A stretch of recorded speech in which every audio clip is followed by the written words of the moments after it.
nos pide sabor y nos pide lo que se llama la oferta nutricional. Entonces, cuando hablamos de la oferta nutricional, prácticamente estamos hablando de un tema nuevo, o digamos nuevo para muchos, pero ya algunos que ya más o menos estamos en este ambiente sabemos que la oferta nutricional habla justamente de la biofortificación de los cultivos en general. Es decir, si yo estoy produciendo paltos, este palto debe tener, digamos, elementos básicos como hierro, zinc, en cantidades adecuadas, ¿no? Igual cuando hablamos de maíz, igual cuando hablamos de papa, etcétera, etcétera. Entonces, hay ciertas pautas mínimas, ¿no? Entonces, hoy en día, por ejemplo, el gobierno está dando el tema de los microelementos en gotitas a las criaturas, pero eso de repente es algo paliativo. Sería mucho mejor si nosotros empezamos a enriquecer la nutrición de las plantas con la inclusión de algunos microelementos como el hierro, como el zinc. Nosotros obviamente vamos a producir cosechas de mejor calidad biofortificados, ¿no? Otro tema importante es el tema de la inocuidad. El tema de la inocuidad está ligado muy directamente al tema de la limpieza de las cosechas, es decir, la fruta que yo consumo o las hortalizas que yo consumo deben estar libres de trazas de agroquímicos y obviamente de metales pesados. Esto es un tema que la verdad que hoy en día, sobre todo para algunos productores, en principio los cacaoteros, ¿no? Han tenido problemas un poco serios con el tema del cadmio. Igual está pasando con el tema de las agroindustrias. Ya prácticamente algunos productores de paltos, de uva o de espárragos están teniendo ciertas observaciones o de trazas de metales pesados, como es el caso del cadmio.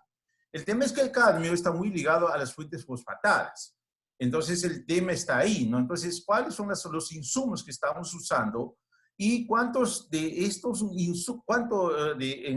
hay de este metal pesado en cada uno de estos insumos? Y esto está prácticamente como trazas. Entonces, cuando yo hablo de este elemento traza, prácticamente a veces no me sale, pero yo requiero, por ejemplo, en la certificación o exigir la certificación de metales pesados para ver cuál más o menos es el nivel de cada metal pesado en los insumos que estoy utilizando para la agricultura. Otro tema importante es el factor clima, suelos, agua. De esto vamos a hablar en detalle más adelante. Muy bien. Luego hablamos de los objetivos del fertirriego. ¿Cuáles son los objetivos del fertirriego? Es potenciar la productividad del cultivo con altos rendimientos y de alta calidad. Maximizar el valor de los fertilizantes, alta eficiencia de la fertilización y menores pérdidas. Estas menores pérdidas, obviamente, hay que tratar de capitalizarlo, ¿no? Entonces, por esa razón es que nosotros tenemos que colocar los fertilizantes de manera balanceada y racional. O sea, no podemos excedernos en ninguna de las fuentes. Hay que poner de acuerdo a lo que exige el cultivo. Por esa razón es que es importante, ¿no?, tener la información exacta de que cuánto queremos cosechar y cuánto realmente requiere el cultivo de acuerdo a las condiciones de clima, suelos, agua, etcétera, para poder hacer la fórmula nutricional. Y finalmente hablar de minimizar costos de producción. Y aquí justamente está el detalle, ¿no? Donde si hablamos de minimizar los costos de producción, no siempre es dejar de comprar algunos insumos, sino saber comprar los insumos más adecuados. Porque si yo estoy comprando, por decir, un ácido fosfórico que tiene, digamos, mucha impureza en metales pesados, eso puede estar afectando, pero cuesta más barato que un ácido fosfórico de otro origen que está mucho más limpio. Entonces, justamente el detalle puede estar ahí, ¿no? En saber comprar y obviamente contaminar menos. Por eso un poco el tema va por ese lado. Ahora, hay que ver también, ¿no?, obviamente los orígenes y ver cómo estos productos a nuestros campos.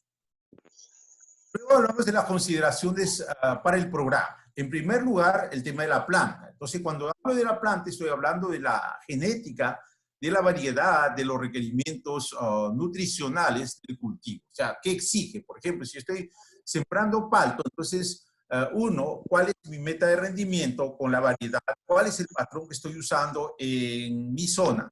Obviamente ahí es otro dato importante, el patrón que se utiliza. No todos los patrones son iguales para todas las condiciones. Por lo tanto, yo necesito saber cuál es el patrón más adecuado y eso se define con el análisis de suelos. Luego, tengo que ver el factor suelo. Y ahí viene, digamos, la información básica, ¿no? Entonces, hacer el análisis de suelos, hacer el análisis completo y de acuerdo a esto uno va decidiendo cómo vamos a manejar este campo, cuáles son las limitaciones que tiene, cuáles son las restricciones que tiene y qué fertilizantes podemos sugerir en ese suelo. Por eso el diagnóstico de suelos es fundamental para un poco decidir las fuentes que vamos a utilizar.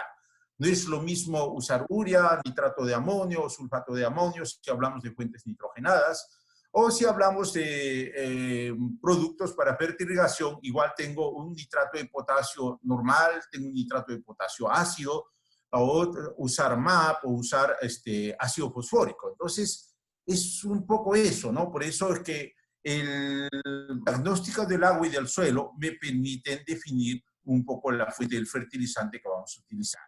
En cuanto al clima, bueno, eso es propio de cada lugar, ¿no? Entonces esto no podemos cambiar, simplemente nos tenemos que adecuar a la condición donde estamos trabajando. Bien, después viene aquí lo que es el desafío nutricional. La nutrición hay que tomarlo en serio. Entonces, ¿qué es lo que hay que hacer? Mira, yo tengo aquí un campo de cítricos que tiene una producción de 10 toneladas por hectárea. Este es el campo que actualmente estamos manejando. Pero ¿cuál es el reto? El reto es cambiar este campo de producir 10 toneladas a producir 70 toneladas. Entonces, el contraste de la tecnología, ¿no? Entonces, estos lotes prácticamente, esto es el reto de la tecnología. Entonces, ¿cómo llegamos a esto, no? Entonces, si yo produzco 10, si no hago un buen manejo, no hago podas, no hago un buen manejo agronómico, no hago una buena nutrición, obviamente que ese campo no me va a producir. ¿Y qué pasa cuando empiezo a trabajar? Ahora, este cambio, ojo, no crean que de una campaña a otra vamos a llegar a producir de 10 a 70 toneladas. Ese cambio es gradual, eso posiblemente estemos consiguiendo en unos 2, 3 años, ¿no? Pero al año no lo va a hacer. Por eso es que hay que tratar de manejar un poco la información del campo. Y vemos aquí las metodologías de aplicación de fertilizantes. Entonces, hay fertilizantes en mezclas simples, etc. Y también la fertilización. Entonces, para fertilización, ya vemos aquí que estos productos son muy finos, completamente solubles en agua y que tienen que pasar por el gotero, como se está viendo en la imagen. Ahora, productores aún siguen pensando que lo tradicional se puede usar en fertirriego. Esto no es para fertirriego. O sea, usar un cloruro de potasio rojo o usar un fosfato diamónico, esto no es para fertirriego. Estos productos son exclusivamente para aplicación al suelo o son edáficos. Los rangos es hablar, por ejemplo, comparar las dos tecnologías, la tecnología tradicional y la tecnología como que la del fertirriego. Entonces, para el caso del nitrógeno, por ejemplo, tengo una condición de 15 a 30 en sistema tradicional y en fertirriego de 50 a 80. Ahora, estos rangos, por ejemplo, ¿cuándo tomaría, por ejemplo, una condición de una eficiencia de 15%? 15%, por ejemplo, aplicando urea en suelo arenoso, ¿no? Entonces ahí se va a lavar.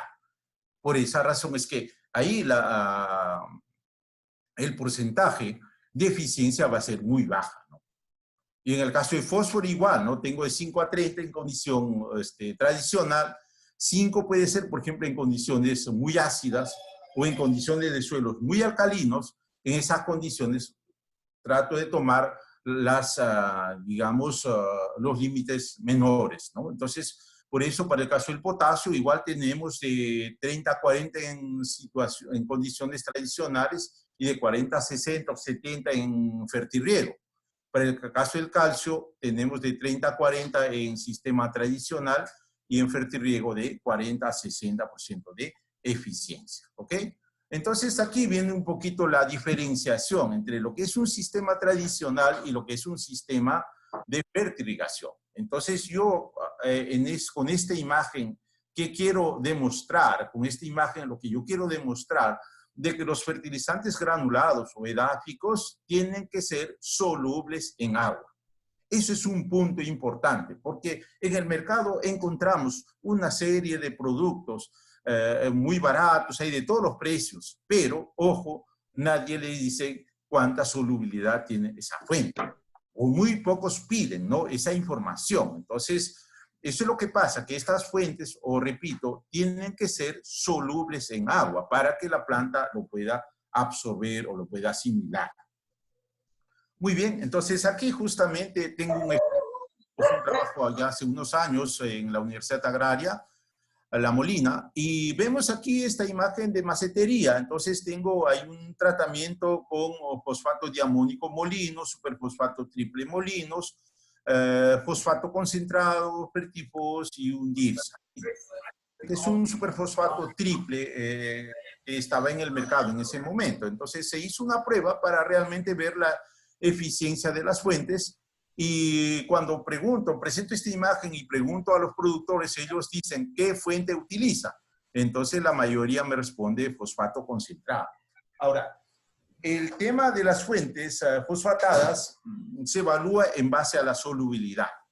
Entonces aquí, las fuentes más solubles, en el caso del fosfato diamónico, el superfosfato triple, fuentes solubles, entonces esas plantas ya llegaron a la madurez fisiológica.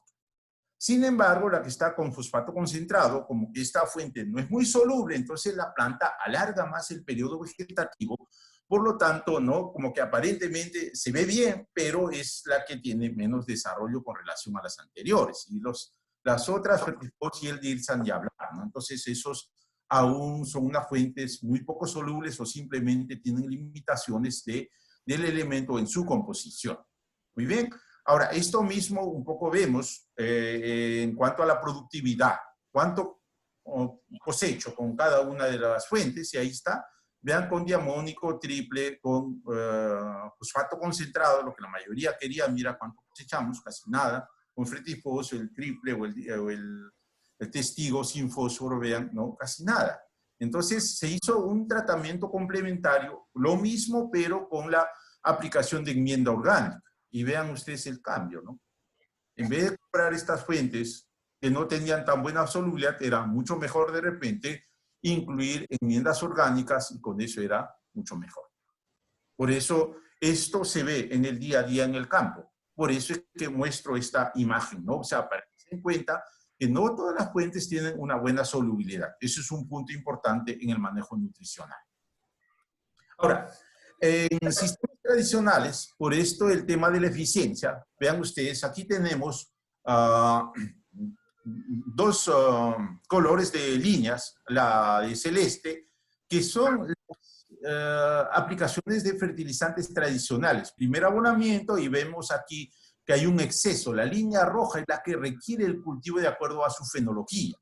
Entonces se hace un segundo abonamiento, nuevamente aquí hay carencia, aquí nuevamente hay un exceso y finalmente hay una carencia, ¿no? Entonces aquí prácticamente por esta razón es que la eficiencia de la aplicación edáfica es mucho menor comparada con la del sistema de fertilización, ¿ve? Igual en el caso del agua, aquí vamos a perder más agua y más nutrientes. Es decir, tenemos menos eficiencia. El siguiente caso, por ejemplo, aquí tengo el agua y los nutrientes mediante la fertilización. En este caso, vean ustedes, nosotros hacemos el programa de la nutrición y el riego, ¿no?, de manera equilibrada y en el día a día. Entonces seguimos la necesidad o el requerimiento nutricional e hídrico por parte de la planta, de acuerdo a la fenología. Entonces aquí no hay desperdicio de agua ni de nutrientes, todo va direccionado a la zona de la rizósfera, ¿no? Por esa razón es que el sistema de fertilización es mucho más eficiente al sistema tradicional, ¿ok? Bien, por eso aquí viene la otra pregunta. Entonces aquí dice, en cuanto a la fertilización, entonces la fertilización es la aplicación de agua y nutrientes mediante el sistema. En este caso tenemos mayor precisión en el riego y en la nutrición, ahorro en el fertilizante y en el agua, y tenemos un control en el desarrollo del cultivo y la productividad. ¿Ok? Entonces aquí vemos, por ejemplo, en fertilización, ¿qué necesitamos conocer para nutrir bien una planta? Eso es una pregunta que normalmente lo realizamos. Es como que uno quiere saber si uno tiene anemia o no, entonces hay que hacernos análisis de sangre. En este caso necesitamos hacer el análisis de tejidos, el análisis de la hoja para diagnosticar la planta y saber su estado nutricional. Entonces yo necesito tomar la muestra de hojas para hacer el diagnóstico a esta planta y saber cómo está su estado nutricional. A partir de ahí es que yo puedo saber qué está sobrando y qué está faltando. ¿Ok? Entonces, este mismo ejemplo, por ejemplo, tengo aquí. Por ejemplo, tengo esta imagen. Esto es un tema, digamos, de toxicidad de boro en la zona de Tacna. Entonces yo quería saber por qué la planta estaba así, porque muchos a veces ven esto, pero si no saben lo que es una toxicidad, entonces piensan que es una plaga, piensan que es alguna enfermedad, etcétera, etcétera. Entonces, sin embargo, era una toxicidad. Hicimos el diagnóstico foliar, como dije. Entonces aquí yo tengo la cantidad de nitrógeno que requiero más o menos para la uva y qué es lo que busco, ¿no? Entonces yo aquí tengo un objetivo. Entonces, para el caso del nitrógeno, yo buscaba un rango entre 1.8 a 2.2 y el resultado del análisis foliar me daba 3.64. Para el caso del fósforo, yo buscaba más de 0.2 y tengo 0.46. Estoy muy bien. Para el caso del potasio, vean, yo buscaba más de 1.2 y justo tengo 1.2. O sea, es decir, como que estoy en el límite. Aquí necesito aplicar potasio. Para el caso del calcio, yo buscaba más de 2 y yo tenía en el análisis de hojas 1.08. Para el caso del magnesio, yo buscaba de 0.4 a más y tengo 0.14. Es decir, tengo deficiencia, hasta ahí tengo un exceso de nitrógeno, tengo un fósforo adecuado, deficiencia de fósforo, deficiencia de calcio y deficiencia de magnesio. ¿Ve? Entonces, aquí ya tengo un complejo automáticamente. De ahí empezamos a analizar el tema de microelementos y aquí podemos resaltar, por ejemplo, el diagnóstico de zinc. En zinc, la planta requiere más o menos de lo que yo buscaba, 60 ppm de zinc y tan solo tengo 32. Para el caso de hierro estoy dentro del rango y en el caso del boro, vean ustedes, la planta más o menos exigía de 50 a 100 y yo tengo 123. Por esa razón es que se mostraba la toxicidad. ¿Ven? Como ven, aquí está la importancia de los diagnósticos y qué es lo que debemos mejorar. A partir de aquí es que nosotros no empezamos a tomar decisiones para poder manejar. Por eso es fácil decir, hacer aplicaciones foliares o hacer aplicaciones de fertilización, pero necesitamos la información. Entonces, yo aquí tengo la información que debo aplicar, necesito aplicar potasio. Ahora, ¿cuál es la fuente? Ahí viene el otro tema, ¿no? Entonces, aquí, por ejemplo, tengo problemas con exceso de nitrógeno. Entonces, no podría aplicar, por ejemplo, o sea, más fuentes nitrogenadas. Necesito aplicar calcio, pero, por ejemplo, tampoco podría aplicar nitrato de calcio. Tendría que buscar otra fuente. Tampoco puedo aplicar nitrato de magnesio. Tendría que aplicar sulfato de magnesio, ¿no? Sulfato de potasio. Esas serían las fuentes que yo tenga que aplicar para poder corregir este problema, ¿no? Por eso todo nace del diagnóstico, ¿ok? Entonces, aquí vemos igual el tema de la eficiencia de los fertilizantes. Entonces, aquí, en el caso de la eficiencia de los fertilizantes, en primer lugar hay que ver la calidad. Ahora, este impacto en el nutriente, entonces la fuente, ¿cómo es que tiene el nutriente? ¿Cuál es el anión o el ion acompañante? ¿No? Entonces, ¿cómo está yendo esto al suelo? Entonces, aquí en el suelo, igual, ¿cómo está el nivel de oxígeno? ¿Cómo está el nivel de carbono? Hoy en día se habla mucho de la huella de carbono, de la huella hídrica. Entonces, ¿cómo estamos manejando realmente en el suelo? Yo no quiero carbono, digamos, en el ambiente, yo quiero carbono en el suelo. Entonces, necesito enriquecer más mi suelo con materia orgánica. Y esto va a favorecer, obviamente, una mayor absorción de agua y minerales por parte del cultivo. Y eso se puede traducir en una mayor eficiencia de absorción de elementos. ¿Ok? Ahora, en todo esto, para tener una mejor eficiencia nutricional, ¿qué necesito formar?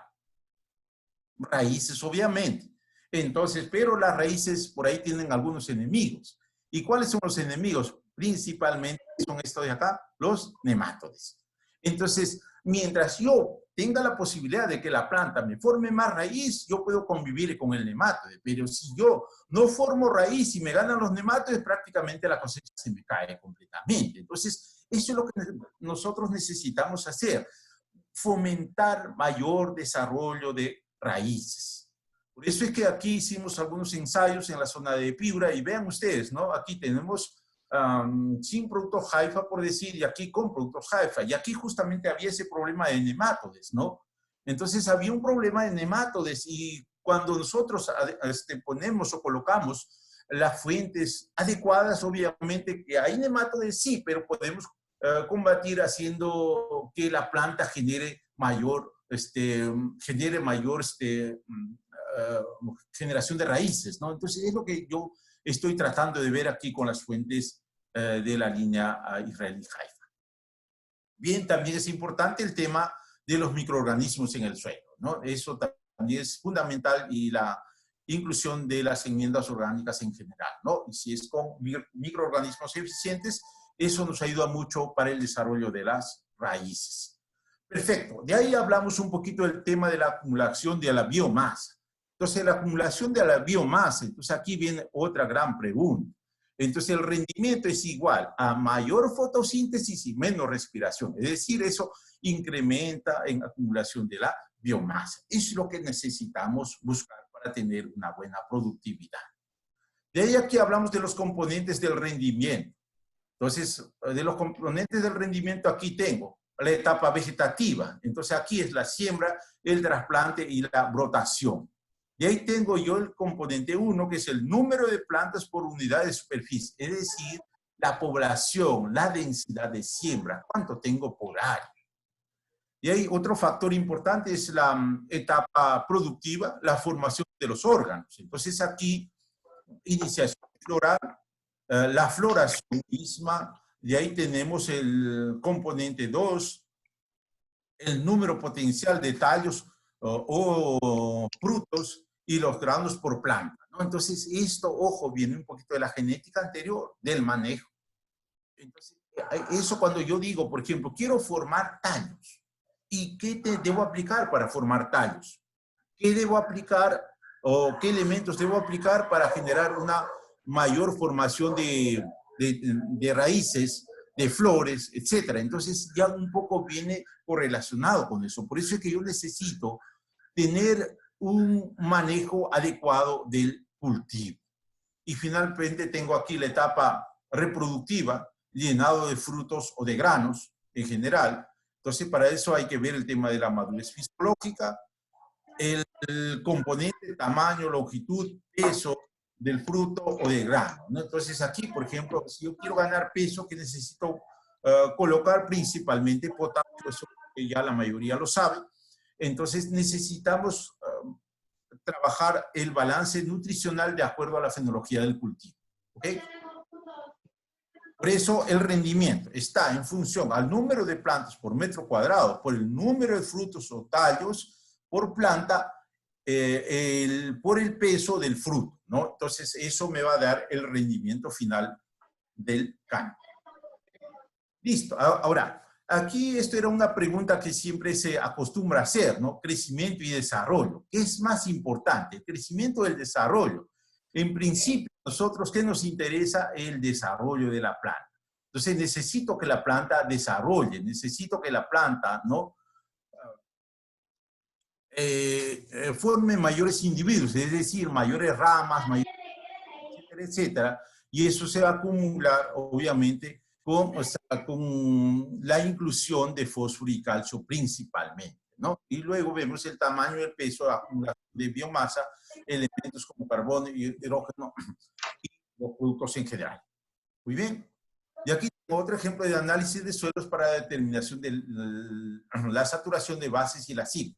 Ahora, esto es una herramienta, ¿no? Entonces, nosotros, por ejemplo, acostumbramos a llevar la muestra de suelos al laboratorio y el laboratorio nos dan datos, nos dan números. Por ejemplo, aquí me da 1000 equivalentes por 100 gramos de suelo, de potasio, de calcio, de magnesio, de sodio, y tengo un total, aquí viene un poquito la metodología. Extracción con acetato de amonio y aquí extracción con solución agua. Y la diferencia aquí tengo en el intercambiable, ¿no? Entonces, aquí, ¿cuál de los valores consideramos? Ese es un tema de interpretación, de análisis. Entonces, para este ejemplo se considera que en el suelo se ha determinado un pH de 7.1 con ácido clorhídrico y una SIC de 20 miliequivalentes por 100 gramos de suelo y una textura franco-arcilosa. Por lo tanto, aquí tengo el porcentaje de sodio intercambiable para el primer caso, que se sugiere que sea menos de 15%, pero lo ideal es que sea menos de 5%. Entonces, el porcentaje de sodio intercambiable, en el primer caso me saldría 11 y en el segundo caso me saldría a 9%, que sería lo correcto. Pero con ese nivel de sodio, ojo, yo tendría problemas serios en el manejo del campo. Y si estoy cultivando, por decir, palto, tendría problemas mucho más serios todavía porque el palto no tolera niveles tan altos de sodio. Por esa razón es que hay otra información complementaria que es el RAS, igual ese valor debe ser menos de 5, pero si es menos de 3 es, en este caso, como que está cumpliendo. Ahora, ¿cuál es el problema del sodio? El problema del sodio, como se ve aquí en la imagen, es que la presencia del sodio en el suelo va a afectar la permeabilidad. Va a haber una mala estructuración del suelo, mala aireación, baja infiltración del agua, como se está viendo aquí. Hay una capa que se forma en la superficie y eso prácticamente va a limitar la infiltración, la aireación y obviamente ahí se destruye la estructura. Por eso es que necesitamos, si comparamos, por ejemplo, aquí con la imagen que está al lado derecho, donde tengo una buena infiltración del agua. Por eso, con todos los análisis del suelo local, bueno, eso lo podemos lograr de repente aplicando yeso, una enmienda, ¿no? Entonces, aquí igual adjunto algunas imágenes. Vean ustedes el problema cuando tenemos suelos con problemas de sodio. Vean ustedes, es un suelo totalmente degradado. Entonces, y esto se da. Ahora, ¿de dónde viene el sodio? ¿No? El sodio puede estar en el suelo o el sodio puede estar en el agua. Ahí está el detalle. Entonces, esto es la consecuencia de la acumulación de muchos años, ¿no? Entonces, por esas razones también requerimos tener el diagnóstico del suelo. Esto es otro caso, vean ustedes, ¿no? Entonces, por esa razón que yo necesito tener un buen diagnóstico de suelo. ¿Qué más? La aplicación de yeso en los campos para justamente corregir un poco ese problema de sodio que puede haber en el campo. Y luego hablo un poquito del tema de la importancia de la conductividad eléctrica, la salinidad. Como ven aquí en la imagen, explicando de otra manera, las sales disueltas en el agua son iones. Los iones se unen por las fuerzas eléctricas en el agua de la planta, pelea con los iones por tomar el agua del suelo. A más sales, más difícil es que la planta tome el agua del suelo. Por eso la planta sufre estrés hídrico para poder tomar agua del suelo. Por esa razón es que aquí, como ven en la imagen, esta zona de la rizósfera es ahí donde se concentran las sales. Además, asociado con problemas de conductividad, pueden existir problemas de toxicidad. Ojo, dentro de estas sales puede estar el cloro, el sodio y el boro, que son tóxicos para el cultivo. ¿Ok? Y estas son las consecuencias del exceso de sales. ¿Ven? ¿No? Problema de sales en el palto y en fresas. Viene aquí la otra pregunta. ¿Y qué son las sales? ¿No? Esa pregunta a veces cuando uno hace el auditorio, uno siempre responde incorrectamente. O sea, creen que la sal siempre es cloruro de sodio. Y no es así, ¿no? Las sales son la fusión de aniones y cationes. Entonces, dentro de los aniones tenemos al cloro, a los cloruros, al sulfato, a los nitratos y al bicarbonato. Entonces, todos los que tienen cargas positivas, tenemos al sodio, al calcio, al magnesio y al potasio. Entonces, la fusión de ambos es lo que me da la CE, o la conductividad eléctrica, que equivale a la evaluación de las sales totales. ¿Ok? Entonces aquí, por ejemplo, si yo diagnostico aquí un cloro más un sodio, ¿qué me da? Cloruro de sodio, que es una sal. Cloro más calcio, cloruro de calcio. Cloro más magnesio, cloruro de magnesio. Cloro más potasio, cloruro de potasio. Que al final eso es un fertilizante. Igual pasa con el sulfato de sodio, sulfato de calcio, sulfato de potasio. Con el nitrato igual, tenemos ahí toda la formación de fertilizantes. Nitrato de sodio, nitrato de calcio, nitrato de magnesio, nitrato de potasio. ¿Ve? Entonces, al final, ¿cuál es la conclusión de que todos los fertilizantes son sales? ¿Ok? Eso es básico. Igual aquí, el tema de la salinidad. Entonces, ¿cómo afecta la salinidad? La acumulación de sales solubles en la solución suelo, ¿no? Afecta el crecimiento y la división celular de la planta. Específico de iones, promueve los desbalances nutricionales y finalmente afecta los rendimientos. ¿Okay? Aquí hablamos del porcentaje del rendimiento, ¿no? De acuerdo al nivel de salinidad. Entonces aquí, por ejemplo, si estoy haciendo palto, aquí yo que necesito así tener la información, perdón, yo requiero la información de sales del suelo en extracto de saturación. Ahora, eso es el otro tema importante, ¿no? Entonces, ¿cómo llegamos a la información? Entonces, ¿cuál es la metodología que utiliza el laboratorio? Entonces, si aquí me dicen en extracto de saturación, pero muchos laboratorios están reportando los análisis de conductividad eléctrica en relación 1:1, al igual que la del pH. Entonces, hay que saber diferenciar. Cuando hay problemas de sales, lo más recomendable es que esos análisis se lleven a cabo en saturación, en pasta saturada, perdón, ¿no? Entonces, si aquí yo veo, por ejemplo, para el caso del aguacate o del palto, entonces, para que esta planta no tenga ningún efecto negativo, máximo va a tolerar hasta 1.3 de conductividad eléctrica en el suelo y la del agua de 0.9. Entonces, a partir de ahí, la planta puede empezar a tener problemas. ¿Qué pasa, por ejemplo, si el suelo pasa de 1.3 a 1.8 de conductividad eléctrica en pasta saturada? Ese valor va a hacer que la planta tenga una reducción en la producción de un 10%. Es decir, si yo cosechaba normalmente 30 toneladas, el 10% de eso es 3, máximo estaría produciendo 27 toneladas. ¿Ven? Y si ese valor pasa a 2.5 de conductividad, entonces ya hay una reducción de un 25%. Es decir, ya la capacidad productiva del cultivo disminuye. Igual pasa con el agua de riego. Mira, o sea, ambos factores. Y aquí entra a tallar otros datos como, por ejemplo, el patrón, ¿no? Entonces, habría que tratar de ver un patrón mucho más adecuado que tenga cierta tolerancia a la salinidad para esto. ¿Ok? De ahí hablamos igual del pH. El pH es el que va a limitar la disponibilidad de los nutrientes. Entonces, en el suelo requerimos un pH que esté entre 5.5 a 7. Es lo ideal. Como ven aquí en la imagen, ahí vamos a tener la mayor concentración de todos los elementos. Pero los suelos básicamente en la costa tienen un pH mayor a 8 o cercano a 8. Entonces, ahí tenemos principalmente limitaciones de los microelementos como manganeso, hierro, zinc, etcétera, ¿no?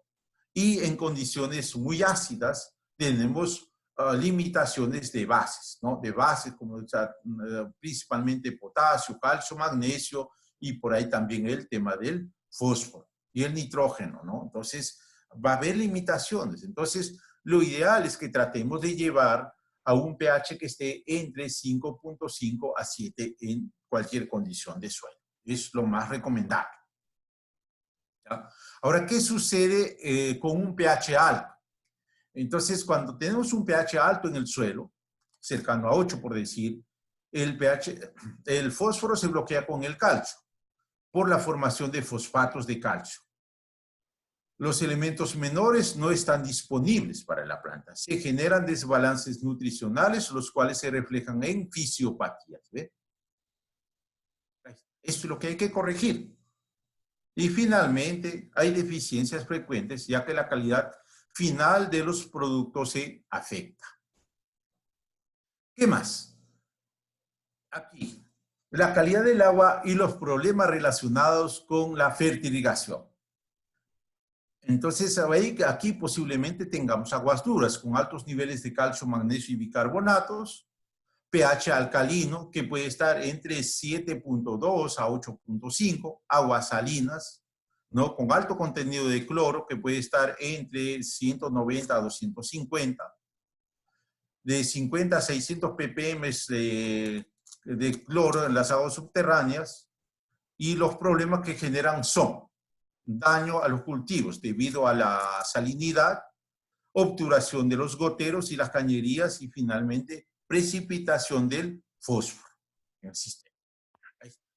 Entonces aquí yo tengo justamente un resultado de análisis de agua de la zona de Guadalupe. Entonces aquí si yo observo el nivel de conductividad, es decir, aquí el nivel de salinidad del agua, 1.4.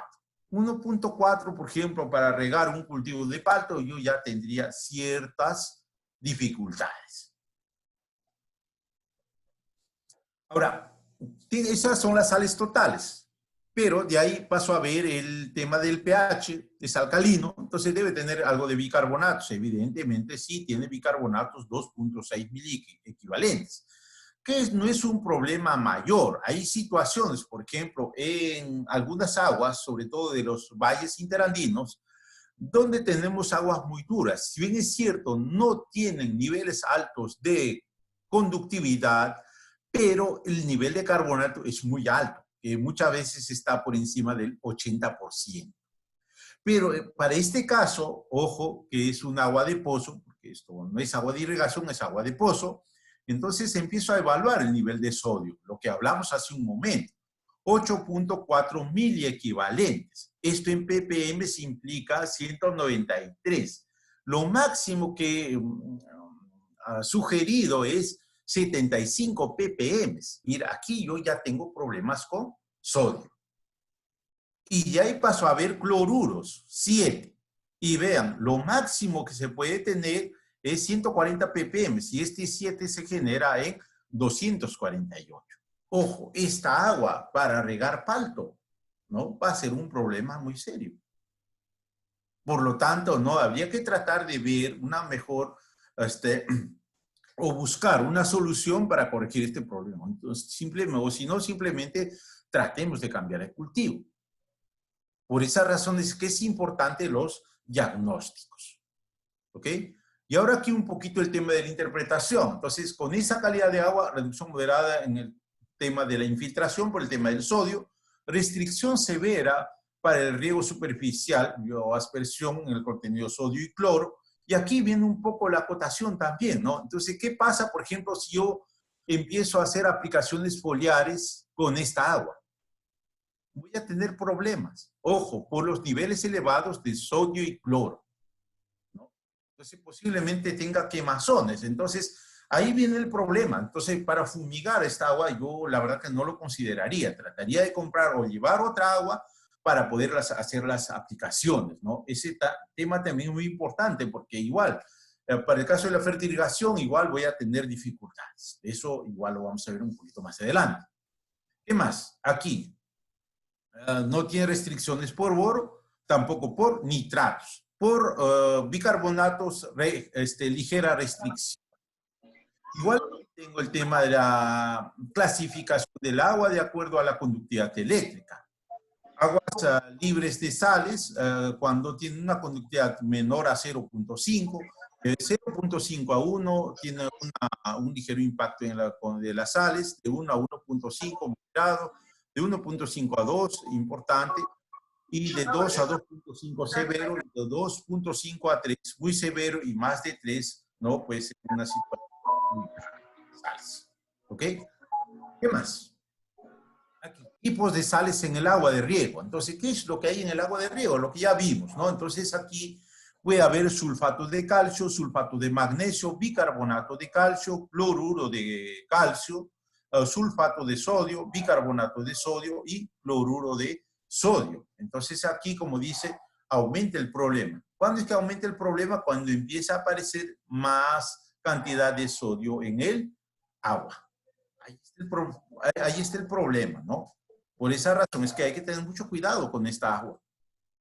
¿Qué más? Efecto del sodio en el suelo. ¿Qué va a pasar? O sea, si empezamos a fertirrigar con esa agua, entonces definitivamente va a haber un aumento en el pH del suelo, aumento del bicarbonato en el suelo, problemas de deficiencia de microelementos como hierro, zinc, va a generar impermeabilidad y menor aireación. Ahora, disponibilidad del hierro en el suelo en función del pH del mismo. Entonces aquí hay otro dato, ¿no? Vemos aquí, por ejemplo, a pH 6.3 hay 1000 ppm de hierro, a 6.5 352 ppm, a pH 7 35 ppm, a 7.5 3 ppm. ¿Y qué pasará con pH 8? Posiblemente no haya presencia de hierro en el suelo. Por lo tanto, la planta va a empezar a mostrar deficiencia de hierro. Y eso es justamente por esta razón. Veamos aquí, ¿ve? Este es el ejemplo claro. Deficiencias de hierro. Esto es muchas veces por suelos calcáreos o aguas duras, aguas con niveles elevados de bicarbonatos. Ese es el problema. Entonces necesitamos corregir este problema. Entonces, ¿cómo corregimos este problema? Normalmente sugerimos la aplicación de quelatos de hierro. Si es en EDTA, es mucho mejor, es mucho más eficiente para corregir el problema de hierro bajo estas condiciones. Igual pasa con el tema del arándano. Vean ustedes, ¿no? El arándano exige un medio ácido, pH 5, pero si yo tengo aguas duras, aguas con bicarbonatos, ojo, eso me induce a este problema. Necesito regular el pH. Esto igual. El otro problema es el agua dura, es que empieza a taponar los goteros. Lo mismo que pasa ahí en la tetera cuando hierve en la olla este precipitado, ¿no? Entonces, ¿cómo limpiamos esto? Es aplicando ácidos. Por eso aquí ya un poquito las soluciones holísticas. Entonces, los programas nutricionales pueden incluir una combinación de productos y métodos de aplicación. NPK, granulares o aplicaciones al suelo. Fertilizantes de liberación controlada son alternativas que hay. Y luego hacemos la fertirrigación o la nutrigación, o sea, base soluble de agua y con complementos de aplicaciones foliares. ¿Okay? Aquí, los requerimientos de un fertilizante de uso para fertirriego. ¿Cómo deben ser los fertilizantes para fertirrigación?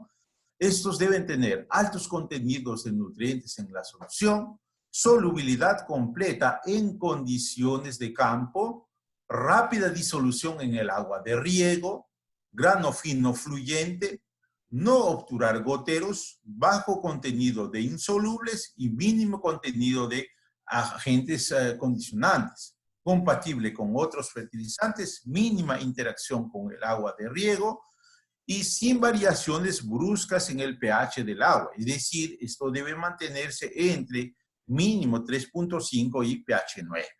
Y la porosidad del cabezal y del sistema de riego. ¿Perfecto? Bueno, aquí los fertilizantes nitrogenados para fertirriego. Aquí tengo yo la urea, el nitrato de potasio, el sulfato de amonio, el nitrato de amonio, fosfato monoamónico, nitrato de calcio y nitrato de magnesio. Si nosotros observamos aquí la reacción, el pH de 1 gramo por litro a 20 grados centígrados, nos dan diferentes niveles de pH. Es decir, cada fertilizante, ojo, tiene una reacción totalmente diferente. No todos reaccionan igual. Entonces, esto es lo que vamos a ver un poquito más adelante. Entonces, estas son las fuentes que se van a usar en fertilización. Urea, nitrato de amonio. Ahora, El tema del nitrato de amonio vale la pena aclarar, no es una fuente exclusiva para fertirriego. ¿Por qué? Ven ahí en la bolsa el 3% de fosfato. Esto es una cubierta que tiene aquí el nitrato de amonio, porque está llevando aquí nitrato de amonio estabilizado, y ese nitrato de amonio se estabiliza con el fosfato. Y muchas veces ese fosfato no es completamente soluble, entonces va a quedar un residuo, y eso muchas veces afecta a algunos productores y dicen, oiga, pero esto deja mucho residuo. Sí, pues es que no es completamente soluble, no es un producto exclusivo para fertirriego, que es muy soluble, pero va a quedar ese residuo. Ese es el detalle, ¿no? Por la estabilización. Y en el país está prohibido por una ley comercializar nitrato de amonio puro. Tiene que ser nitrato de amonio estabilizado. Y ahí tenemos aquí las características de los fertilizantes nitrogenados. Si comparamos aquí la concentración del nitrato de amonio a una concentración de 0.5 gramos por litro. Eso me da un pH de 5.63 y una conductividad de 0.49. Aumentamos esa concentración a 1, eso me da un pH de 5.56 y una concentración de sales de 1.49. Si subimos a 2 gramos por litro, eso baja el pH a 5.38 y una concentración de sales de 2.78. Y si comparamos a las mismas concentraciones con el sulfato de calcio, vean ustedes, en cuanto a la variación del pH, no hay una gran diferencia. Prácticamente se sostiene. Sin embargo, con relación al nivel de sales totales, el sulfato de amonio está generando una mayor salinidad. Por eso ahí hay que tener mucho cuidado cuando dicen, ojo, en suelos salinos es mejor usar sulfato de amonio. Ojo, eso tiene que ser con el análisis del suelo o el análisis del agua. Si yo tengo niveles altos de sulfato, ¿para qué poner más sulfatos? Ahí hay que ver, de repente, trabajar un poco más con nitratos.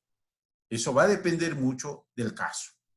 Y como ven aquí en resumen, si me dicen cuál genera mayor salinidad, nitrato de amonio, sulfato de amonio, aquí vean los factores, 1.49 para el caso del nitrato de amonio y 2.14 para el caso del sulfato de amonio. ¿Perfecto? ¿Qué más? Ingeniero Edgardo, Sí, dime. sí, puede fijarse en el chat, ahí hay algunas preguntas que están haciendo. A ver.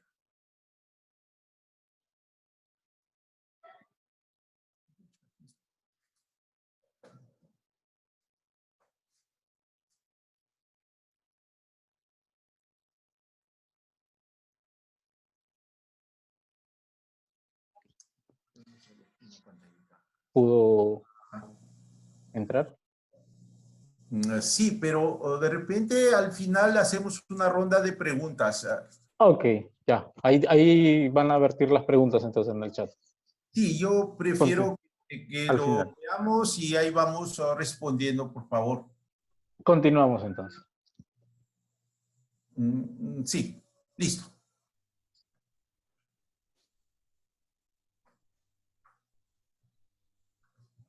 Muy bien, entonces vamos a hacer, de repente hacemos un intermedio en un momento más y ahí respondemos las preguntas del chat.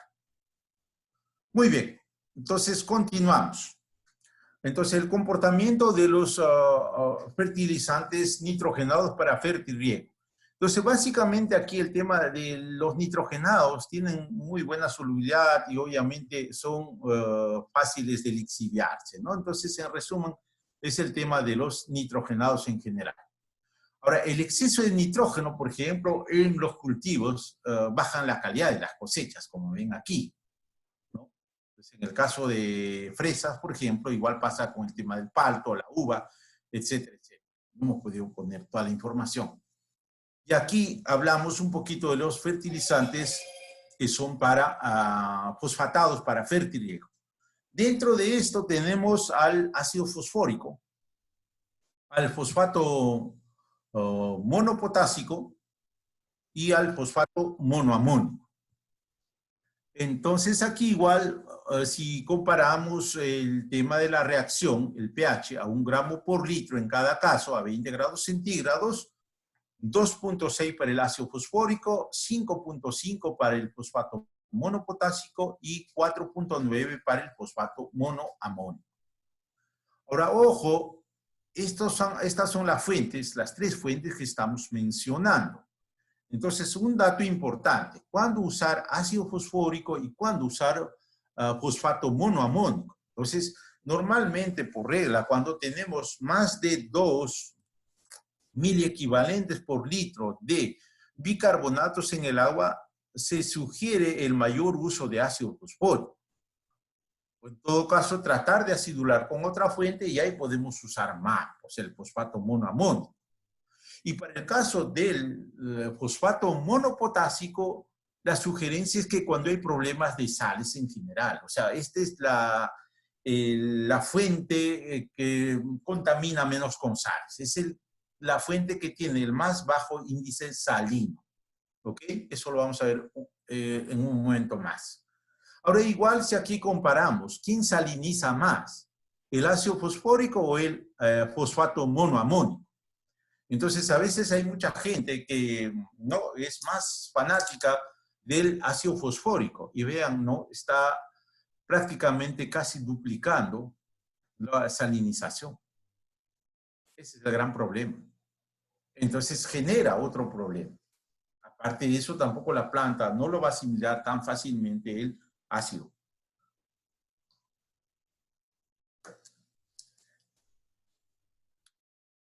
De ahí vemos aquí el comportamiento de los nutrientes en fertilización. Entonces, el fósforo,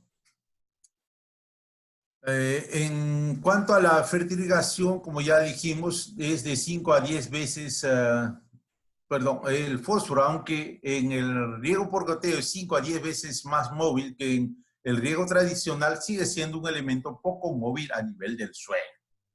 Entonces, la ligera acidez del bulbo por el empleo de abonos de reacción ácida facilita su absorción. Por eso tratemos de acidular el agua de fertilidad. Entonces, la aportación en el tiempo es diferente, teniendo en cuenta las mayores necesidades de la planta se producen en el momento de la floración y el cuajar. Finalmente, hay que controlar la dosis de fósforo ya que puede ocasionar ciertas incompatibilidades con ciertos microelementos como el caso del zinc. Ahora, esto ya es un tema de cierto antagonismo, pues si concentramos fósforo y no aplicamos zinc al sistema, lo que va a originar es que una especie de un antagonismo, ya que ambos nutrientes son absorbidos por la planta por difusión. Entonces ahí viene un poco la restricción. Entonces, nunca mezclar una fuente fosfatada, fósforo con calcio, por ejemplo, magnesio con fósforo y calcio con sulfatos. Entonces, esto van a generar precipitados. De ahí hablarles un poquito sobre esta nueva fuente que es el fertilizante macrocentral SZ. Este es un fertilizante edáfico de última generación, que es este de acá, tiene una riqueza de 12% de nitrógeno, fósforo 40%, azufre 10%, 5% en la forma elemental, 5% en la forma de sulfato y 1% de zinc. Por eso es que aquí, por ejemplo, hay un balance fósforo-zinc, un balance equilibrado. Entonces, la planta, por ejemplo, en los ensayos que hemos hecho, muestra una muy buena respuesta. Entonces, ¿qué va a pasar aquí? Vean ustedes, aparte de eso, igual aquí adjunté, por ejemplo, el certificado de análisis en metales pesados, los cuales son muy bajos, sobre todo en el tema de cal. Ahora, el tema de las reacciones igual, de estas fuentes, por ejemplo, el macroessential tiene reacción ácida porque está hecha del mar. Entonces, esta alrededor de la molécula va a generar una reacción ácida como que de pH 4, a diferencia del DAP, el fosfato diamónico, que tiene una reacción como que de 8 alrededor de la molécula, ¿no? Entonces, ahora, esas condiciones, vean, aquí en el campo, ¿no? Nos permite, obviamente, aquí ya es otra función del zinc. O sea, el zinc, ojo, uno es para activar la hormona del crecimiento, el ácido acético, y la otra función importante es para activar el grano de polen y la cuaja. Entonces, al tener, por ejemplo, este fertilizante macroessential, zinc en su composición favorece también una mayor polinización, un mayor cuajado, ¿no? Entonces es lo que se está apreciando aquí. El productor ver que tiene DAP, ojo, tiene DAP esto, versus el macroessential. Eso a nivel de productividad en la parte aérea. Igual se hizo otra evaluación a nivel de raíces. Este es otro trabajo que se hizo en la zona de Chincha. Entonces vemos aquí, por ejemplo, tratamiento con DAP, con diamónico. Vean aquí la generación de raíces nuevas, casi no los hay. Sin embargo, aquí con el macroessential yo tengo un mayor desarrollo o sí, generación de raíces nuevas, que son las más blancas, ¿no? Entonces, esto al final, las raíces son la boca de la planta, como ya dijimos inicialmente, es importante para garantizar una buena producción. ¿Ok? Luego tenemos aquí justamente el índice de salinidad de los elementos primarios. Entonces, ¿yo qué tengo aquí? Por ejemplo, aquí tengo yo el, perdón, nitrato de calcio como que de 100. El nitrato de sodio como que de 100, el cloruro de potasio como 31, la urea 26 y el fosfato monoamónico como 16. Por eso yo decía, es el fertilizante de más bajo índice salido. Por esa razón es que este producto es ideal para ser usado en condiciones de suelos salinos y aguas salinas.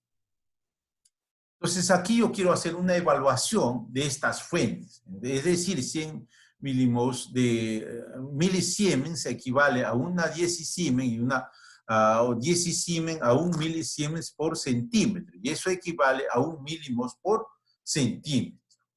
Entonces, yo aquí hago la evaluación del cloro, es peso molecular 35 por 10, eso me da 355 ppm, y eso equivale a una 10 Siemens por metro. Hago la evaluación para el caso del nitrato, por 10, eso me va a dar 620 ppm, es decir, si hago la reducción en nitrógeno 14, 3 por 16, 48, 48 más 14, eso me da 62. Y eso es lo que me va a generar una 10 Siemens de sal. Es decir, si yo pregunto, ¿cuál saliniza más? ¿Una molécula de cloruro o una molécula de nitrato? Definitivamente, con 355 ppm estoy llegando a una 10 Siemens. Y para el caso del nitrato, estoy llegando a lo mismo, pero con 620 ppm. Es decir, una molécula de cloruro saliniza mucho más que una molécula de nitrato. Entonces, esto lo llevamos al tema de los fertilizantes. Entonces, aquí yo tengo, por ejemplo, cloruro de potasio. Entonces, el cloruro de potasio aquí sale 745. Entonces, el cloro es, perdón, 35.5. El magnesio es 39. Todo multiplicado por 10, eso me da ¿cuánto? 355 más 390. Y ahí me da los 745. Y hago lo mismo para los fertilizantes. Es decir, con 745 estoy llegando a una 10 Siemens de sal. Sin embargo, si yo uso fosfato monopotásico, estaría llegando con 1460 ppm a una 10 Siemens.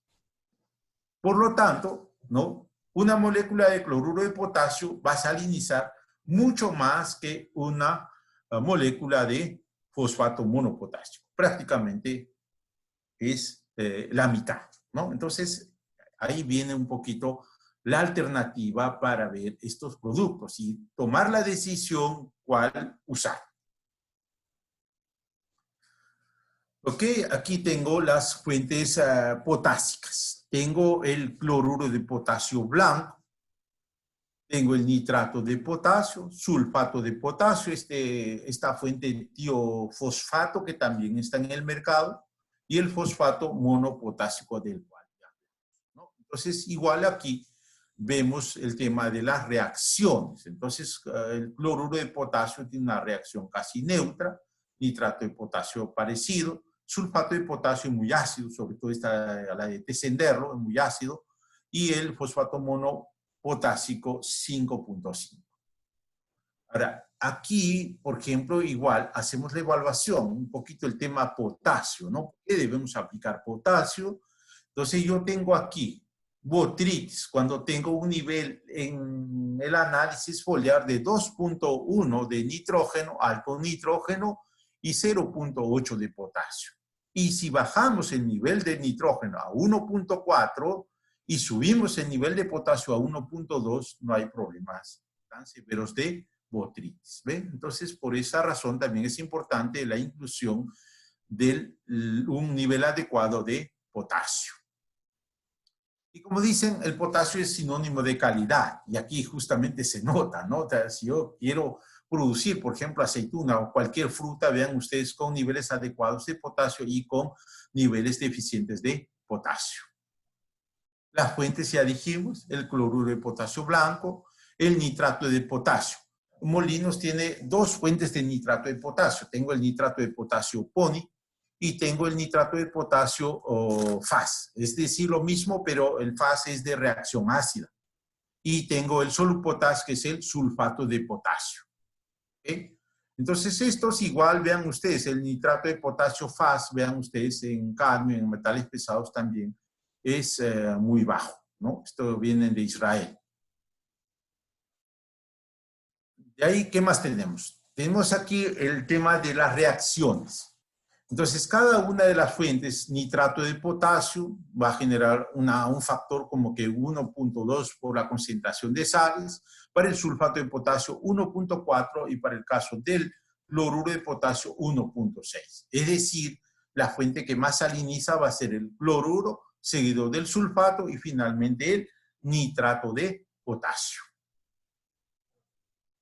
¿Y qué más? Aquí, las fuentes de potasio para fertirriego. Ahora, esta fuente de potasio, por ejemplo, el cloruro de potasio es muy soluble. Entonces tiene muy buena solubilidad, pero el problema es que deja un residuo como se está viendo ahí en la imagen, ¿no? Entonces, esto es lo que genera taponamiento, pero que es muy soluble, eso es ni hablar, ¿no? Solubiliza muy bien. Por esa razón es que el cloruro rojo, por esos residuos que deja, no se sugiere para fertirrigación. Siempre se va a sugerir el cloruro de potasio blanco, porque esta no deja residuos, por lo tanto van a inyectar sin mayor problema en el sistema de fertirrigación. Bien, ahora vamos a hablar un poquitito sobre el nitrato de potasio ácido. Entonces aquí tenemos los valores. Nitrato de potasio ácido, solo y aquí en agua destilada. Empezamos de cero con un pH de 5.6. Entonces a 1 gramo por litro con Multica, eso baja el pH a 5.4 más o menos, ¿no? Y con 3 gramos por litro, más o menos estamos hablando de un pH de aproximadamente de 5. Con 10 gramos por litro estamos hablando de algo de 4.5 más o menos, ¿no? Entonces, como ven, está bajando el pH. Y esto es ideal justamente para condiciones de aguas duras, aguas con niveles de pH con mayores a 7.2. Aquí vemos justamente el tema de las pruebas de concentraciones. Entonces, al 1% de concentración, 2% de concentración y 3% de concentración. Entonces, al 1% de concentración, con nitrato de potasio estándar, tendría un pH de 6.36. Con el nitrato de potasio FAS, 4.68, perdón. La diferencia es 1.68. Y eso me va a generar un ahorro en ácido nítrico al 60% de concentración en 100 litros de agua de 328 mililitros. Al 2% de concentración, este pH es 6.32, 4.41 con el FAS, y me está generando una diferencia de 1.91 y un ahorro de 874 mililitros en el ácido nítrico. Al 3% de concentración, vean ustedes aquí, sube el pH y aquí baja mucho más, y eso me genera un ahorro de 1093 mililitros en ácido nítrico. Ahora, otro tema importante, aquí cuando vemos la comparación de ambas fuentes, ambos son nitrato de potasio PONI, por decir esto de acá, el lado izquierdo, perdón, el lado derecho. Entonces aquí vemos un precipitado. Entonces, esto va a depender mucho de la calidad del agua. Si yo tengo aguas duras, aguas con niveles elevados de bicarbonato, si bien es cierto, esto puede pasar por el gotero, pero lo ideal es esto de aquí, con el FAS. Al acidular, ojo, evitamos también el tema de la precipitación. Ese dato es muy importante, ¿no? Por esa razón, es que es importante el manejo del sistema y tratar de usar las fuentes más adecuadas de acuerdo a la calidad del agua de riego. Otro ensayo que hicimos en Huaura, vean ustedes aquí con el nitrato de potasio ácido. Ahí vemos el cambio, ¿eh? Y aquí vemos el control, el testigo, vean, aquí muestra cierta deficiencia de hierro, cosa que no pasa aquí cuando aplicamos el nitrato de potasio FAS. Esto fue con el nitrato de potasio PONI, el normal, y mira, ve, aún se muestra la deficiencia de hierro, porque esta agua era una agua dura, tenía un pH de 8.3, nivel de bicarbonatos alrededor de 4 miliequivalentes por 100 gramos por litro, ¿no? Entonces era alto. Entonces ahí se ve el impacto. Pero obviamente no es una solución, pero es una alternativa a reducir parcialmente el pH de la solución. ¿Okay? Y ahí, el uso del FAS. Por eso, al usar el multicafaz, se puede reducir la cantidad de ácido significativamente. Es muy importante recalcular el suministro de nitrógeno, así como el ácido nítrico, que se puede reducir hasta por más de 50%, ¿no? Cuando se tiene aguas duras, el uso del multicafaz, es decir, el nitrato de potasio ácido, reduce significativamente los problemas de obturación de los sistemas de fertirrigación.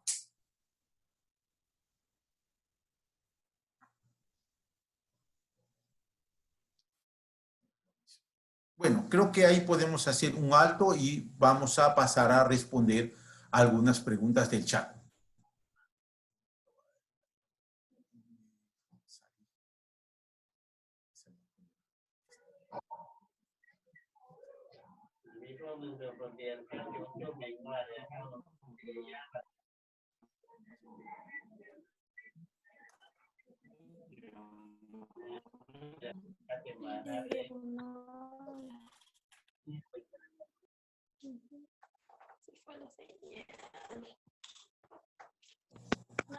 Preguntas, por favor. Sí, ingeniero, en el chat puede verlas. No, es en vivo. Es en vivo. En el chat. ¿Me escucha, ingeniero Edgardo? Sí, a ver, un segundo. Abajo, hacia abajo, donde está compartir pantalla, al costadito dice chat. Ya lo vi. Claro. A ver, aquí, por ejemplo, la urea agrícola tiene algunos inconvenientes. Su fertilización con respecto a su alcalinidad o acidez por el contenido de biuret. No, obviamente que el tema de la urea, o sea, es un producto genérico y definitivamente va a generar algunos problemas. Entonces, ahora, por el contenido de biuret es el efecto quemante, eso ya se sabe. Por eso, en lo posible, tratar de no colocar urea. Yo personalmente no sugiero mucho el uso de la urea en fertilización eso va a depender mucho del programa. Ahora, hay algunos cultivos como espárrago de repente, ¿no? Que pueden tolerar un poco más las sales, ahí no hay problema, pero en cultivos como frutales no es, digamos, la mejor alternativa. Yo preferiría trabajar un poco más con nitrato de amonio. Ahora, por aquí, ¿cuál sería una relación óptima de la aplicación de elementos? Ahora, cuando hablamos de una relación óptima, eso va a depender del cultivo. Cada cultivo, ojo, tiene su requerimiento. Por eso, bueno, lo pasé un poquito más rápido esa parte. ¿Cómo conoce su cultivo? O sea, usted necesita saber de su cultivo. Por ejemplo, si usted está haciendo paltos, pero dentro de la diferenciación, por ejemplo, hay diferencias nutricionales entre usar Hass y fuerte. Entonces, no es lo mismo. Entonces, la variedad Hass tiene un mayor requerimiento nutricional, por lo tanto, ¿no? Entonces, eso es lo que hay que saber. Uno, dos, sobre qué patrón está. Eso también va a tener influencia, porque eso tiene que ver mucho con el desarrollo de raíces y con el mismo desarrollo de la planta. Y el otro tema es cuál es la proyección de cosecha, hasta cuánto quiere cosechar, ¿no? Entonces, esas validaciones, ojo, hay que darlo viendo el cultivo que estamos manejando. Y ahí tengo aquí otra pregunta, no lo escucho, me decían, en el caso de la selva, donde tenemos pHs ácidos, ¿qué fertilizantes nos recomienda como fuentes de NPK? Mira, en este caso de suelos ácidos, ojo, hay condiciones, ¿no? O sea, definitivamente, si usted me da a elegir qué fuente sería la más adecuada, por ejemplo, para mí una buena alternativa es usar en fuente fosfatada superfosfato triple, por el calcio que trae, porque el calcio que trae el triple, en esa condición ya se hace disponible para la planta. Cosa que en condiciones neutras alcalinas, ojo, no se hace disponible, pero ahí de repente usted me va a decir, pero tiene reacción ácida, pero ojo, eso se amortigua por el poder buffer del suelo y lo más relevante es que está poniendo calcio. Por ahí que el tema va, o sea, con relación al fosfato diamónico, que sería la otra fuente, que sí tiene en condiciones de suelos ácidos, va a tener una reacción alcalina. Ahora, de las fuentes, eso para la fuente fosfatada, para la fuente nitrogenada, por ejemplo, la urea tiene reacción alcalina en suelos ácidos, entonces eso puede ser una buena alternativa. Y en cuanto a potasio, bueno, por un tema de costo, cloruro, ahí no tenemos mayor inconveniente. Ahora, si está manejando un cultivo de agroexportación, hay de repente alguna contraindicación contra el cloro, entonces lo más sugerido, o lo más recomendable sería que use bien sulfato de potasio o nitrato de potasio, dependiendo del caso. Ahora, claro, espérese aquí. ¿Cuántas unidades de nitrógeno es lo ideal en un cultivo de palto en la etapa de floración? Ojo, ahí sí es un tema un poquito ambiguo, ¿no? Porque si bien es cierto, ese valor debe estar, si mal no recuerdo, de menos de 2.5. ¿No? Entonces tampoco no puede ser mucho porque va a fomentar, digamos, el brote. Entonces, ahí un poquito eso hay que manejar con el análisis foliar, pero lo más recomendable es que esté entre 2 a 2.5, lo más recomendable en ese momento.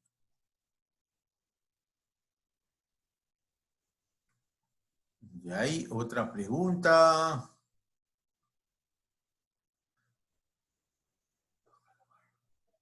Ahora, aquí dice, ¿qué tanto problema podemos tener al aplicar urea en suelos con niveles elevados de carbonato? En esa condición, ojo, la urea se va a volatilizar muy rápidamente. O sea, no es la condición adecuada. Por esa razón es que urea en esas condiciones, ojo, se va a volatilizar mucho. Entonces, va a haber una menor eficiencia agronómica de la fuente, ¿no? Por esa razón es que nos sugerimos aplicar urea en suelos calcáreos. Peor si son arenosos, peor.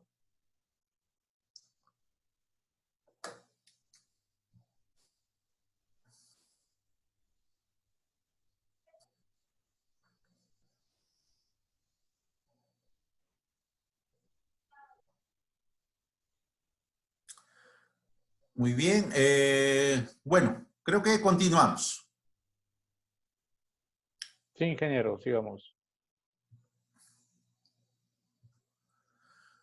Muy bien, ahora vamos a hablar un poquito del tema magnesio. Magnesio es parte del núcleo, del núcleo central de la clorofila y dentro de las deficiencias que podemos encontrar son esta de aquí, la clorosis intervenal en el caso de palto, que viene de abajo hacia arriba. Este síntoma se va a ver muy claramente en todos los cultivos, ¿no? De abajo hacia arriba por el tema de la alta movilidad que tiene el elemento dentro de la planta.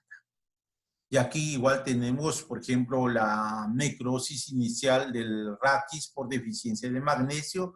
Esto, ojo, también tiene que ver mucho con el tema de la formación de proteínas a nivel de, con el nitrógeno, la deficiencia del uso del nitrógeno. Entonces, por eso, cuando hay un exceso de nitrógeno y la carencia de magnesio, lo que decía, por ejemplo, cuando diagnosticaba ese análisis de uva en Tacna, o sea, ojo, esa era la consecuencia, ¿no? Entonces, un exceso de nitrógeno y carencia de potasio y magnesio principalmente. Entonces, esta es la consecuencia. Las fuentes de magnesio edáficas podría ser el sulfato de potasio y magnesio, K-Mag Premium, o también, bueno, esta viene en 3 presentaciones, el Premium, el granulado y el estándar, o el fin. También tenemos la quieserita, que es un sulfato de potasio. Y como líneas solubles tenemos el sulfato de magnesio heptahidratado, el nitrato de magnesio y el enverdecedor, que es el nitrato de magnesio foliar, de uso foliar. Para el caso del calcio, ojo, esto es importante para la cimentación de las paredes celulares, para evitar el ablandamiento de las frutas. Difícil su deficiencia en el suelo, entonces los problemas de absorción es absorbido por las raíces muy jóvenes y se mueve con el agua hacia los brotes. Entonces esto principalmente se mueve por flujo de masas. Entonces vemos esto de aquí, que el calcio tiene muy baja movilidad dentro de la planta. Entonces necesita condiciones adecuadas para que ésta pueda llegar, como por ejemplo, o sea, buena radiación solar. Entonces, esas condiciones favorecen una buena asimilación del calcio. Pero, por ejemplo, si estoy en condiciones de climas con altas humedades relativas, ojo, en esos casos, la aplicación del calcio tiene que ser edáfico y foliar, ¿no? Para poder evitar las carencias de calcio en los frutos. Y esta es la carencia de calcio. Vean ustedes, la poca movilidad del elemento hace que haya ablandamiento del fruto. En el caso de pimiento, en tomates, eso mismo lo vemos en sandía, etc., ¿no? La fuente más recomendada es el nitrato de calcio. Por eso, el tema es que cuando, por ejemplo, en el caso inicial que mostré, el caso de la uva, ahí, por ejemplo, no podía aplicar nitrato de calcio. Era un tema porque ya tenía un exceso de nitrógeno, no podía aplicar más. El tema es que a veces el productor comete el error de una fuente nitrogenada como nitrato de amonio o urea y deja poca posibilidad para poder aplicar una fuente como el nitrato de calcio, ¿no? Entonces, ya no hay chance, entonces ya la planta se envició. Entonces, cuando yo quiero poner una fuente como nitrato de calcio, entonces ya no tengo mucha posibilidad. Y la otra es que a veces también incluyen niveles elevados de enmiendas orgánicas como estiércoles de gallina o guano de islas que tienen nitrógeno, entonces difícilmente ya me da la chance de poner una fuente como que de calcio, ¿no? Entonces, por esas razones, al final es que decidimos poner bien urea o nitrato de amonio, pero empezamos de repente poniendo nitrato de calcio. Eso es una buena alternativa, ¿no? Entonces, ahí estoy supliendo el nivel de calcio y algo de nitrógeno. Entonces, parto de ahí. Ahora, como ya se dijo, el nitrato de calcio es asimilado principalmente por las raíces nuevas, como se ve aquí. Entonces tiene que haber renovación de raíces para que este calcio sea asimilado por la planta.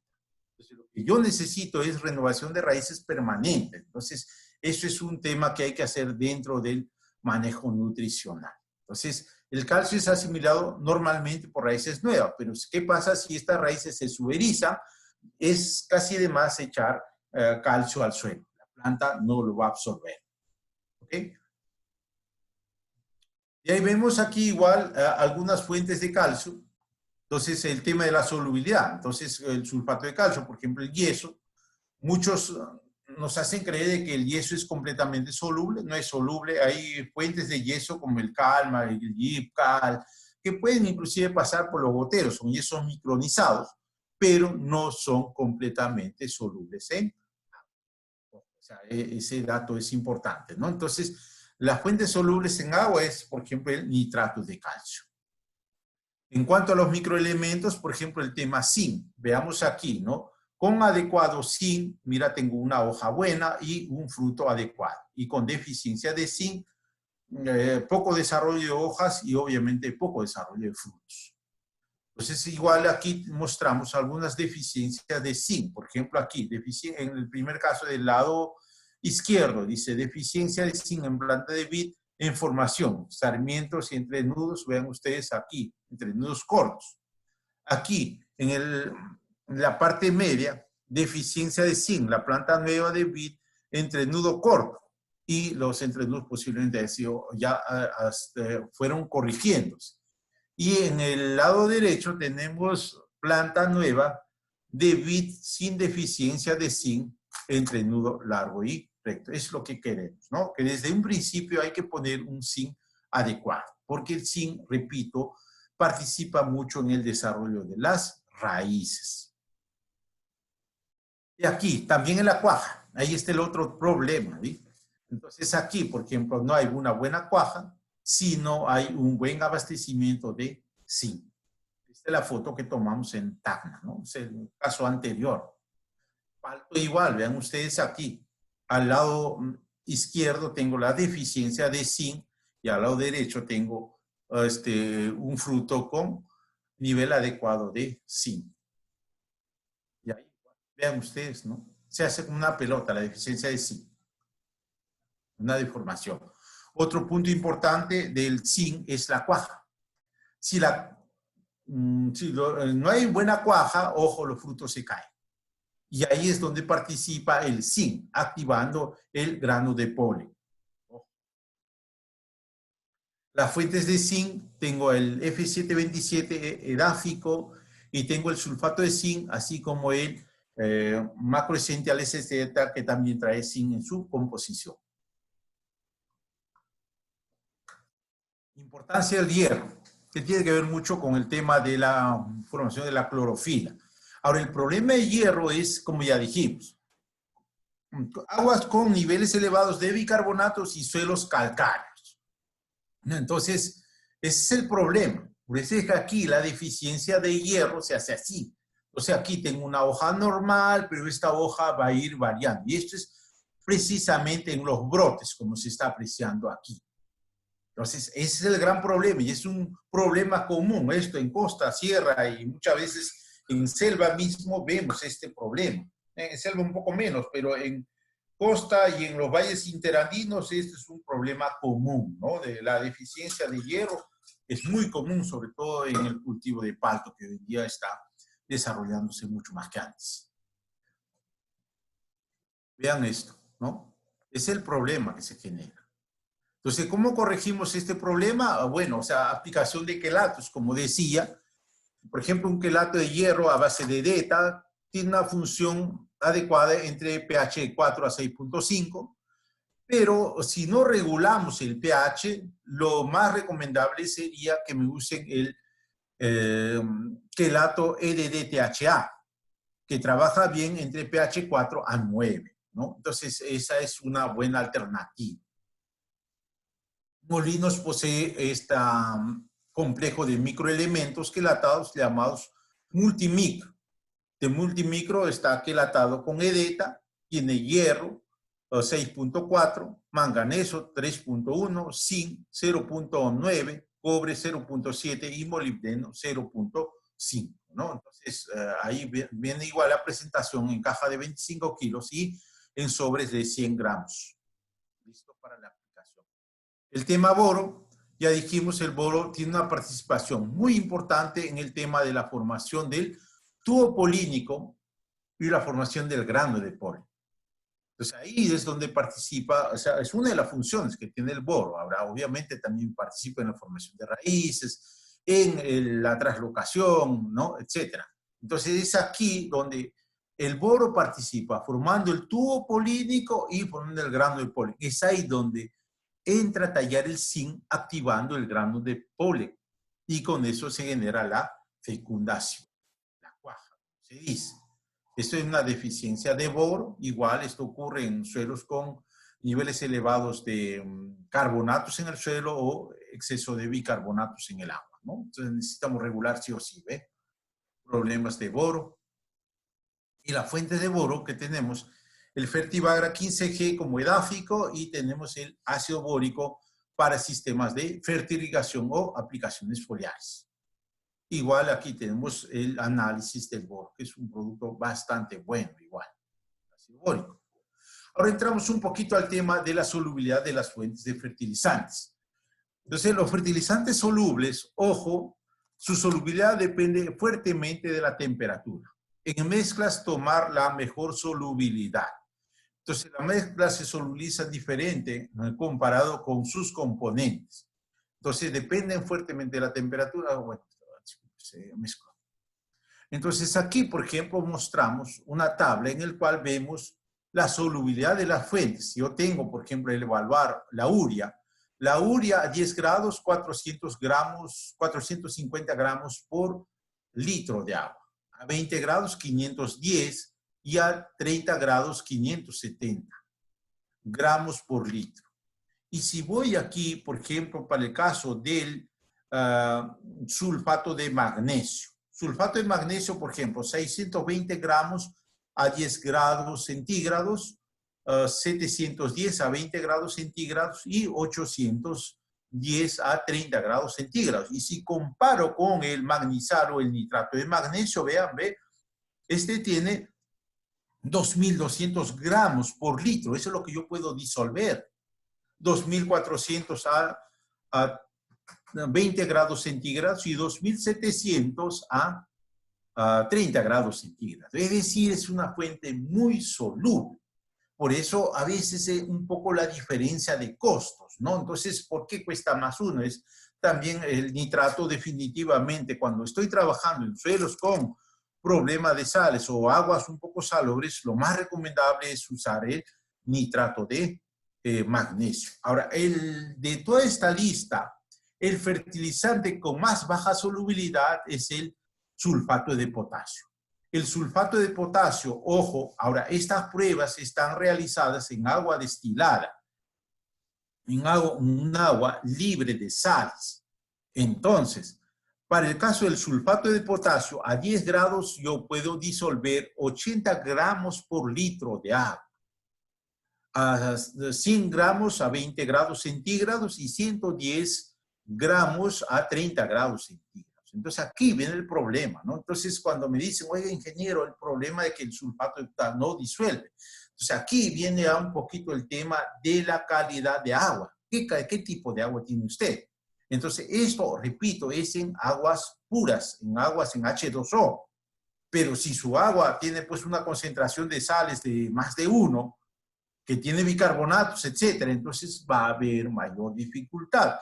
Entonces, tratar de tomar valores menores a esto, ¿no? O sea, de repente vamos a poder disolver por litro 60 gramos, no sé. Entonces, ahí hay que tratar de hacer los ajustes con las aguas que vamos a usar para el fertiliego. Por eso, estas tablas son referenciales, repito, estas están hechas en aguas puras, en aguas destiladas o aguas desionizadas y la prueba hay que hacerlo en campo con el agua que vamos a usar en el fertiliego. ¿Okay? Bueno, aquí igual, ¿no? Es el tema de la solubilidad. Si yo comparo o quiero comparar, por ejemplo, ¿no? O sea, comparamos la solubilidad del sulfato de potasio, ya vimos que tiene muy baja solubilidad. Por ejemplo, comparemos nitrato de potasio con cloruro de potasio. Entonces, el cloruro de potasio, vean ustedes, a 10 grados, esto va a disolver más o menos a 310 gramos. 310 gramos. Y a la misma concentración, el nitrato va a estar disolviendo un poco más de 250 gramos. Pero a mayores temperaturas, el nitrato de amonio se vuelve mucho más soluble. Por eso, si hablamos de las fuentes potásicas, la fuente más soluble, dependiendo de la temperatura, si estoy a 10 grados, la fuente más soluble es el cloruro de potasio, seguida del nitrato de potasio, fosfato monopotásico y finalmente sulfato de potasio. Pero si estoy hablando a 30 grados centígrados, o sí, a 30 grados centígrados, la fuente más soluble es el nitrato de potasio, seguido del cloruro, luego el fosfato monoamónico y finalmente el sulfato de potasio. Bueno, también es importante aquí ver el tema de los aniones acompañantes, soluciones acompañantes. Entonces, en el caso del cloruro, por ejemplo, ¿no? Si estoy trabajando con agua que tiene problemas de cloro, imposible, pues no vamos a sugerir usar cloruro. Tendremos que sugerir de repente una fuente ya bien nitrato o sulfato, dependiendo del caso. Pero si hay problemas de sales muy fuertes, repito, la fuente más adecuada sería el fosfato monopotásico.